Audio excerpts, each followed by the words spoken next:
As Ukraine endures an escalating bombardment from Russia, many are fleeing to neighboring countries, others are seeking shelter deep underground. But Kirill Trenton is staying put to help protect those with nowhere to go, the animals at the Kyiv Zoo. I think 4 days ago there was a huge fight near the zoo, and there was an attempt to occupy the military unit. Tracer ammunition was flying all over the zoo. Trenton, the zoo director, along with his colleagues and their families, have been living together in the zoo for the past week since the Russian invasion began.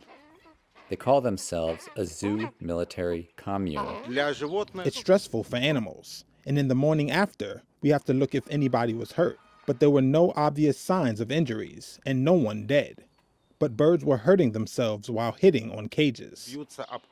Trenton says the zoo houses 200 species and nearly 4,000 animals. All day we are working with animals, and at night we are hiding at shelters because there are attacks. While the residents of this zoo aren't going anywhere, others are getting out. A Polish zoo official said a truck carrying 6 lions, 6 tigers, 2 caracals, and an African wild dog from a sanctuary east of Kyiv reached Poland on Thursday after a 2-day drive to escape the Russian invasion. Pictures provided by Poland's Poznan Zoo showed workers caring for the animals as they waited to cross the border. Malgorzata Chodlia is a spokeswoman for the zoo. The animals were exhausted, very hungry, and very thirsty. We are very grateful to the Ukrainian heroes who brought these animals to us.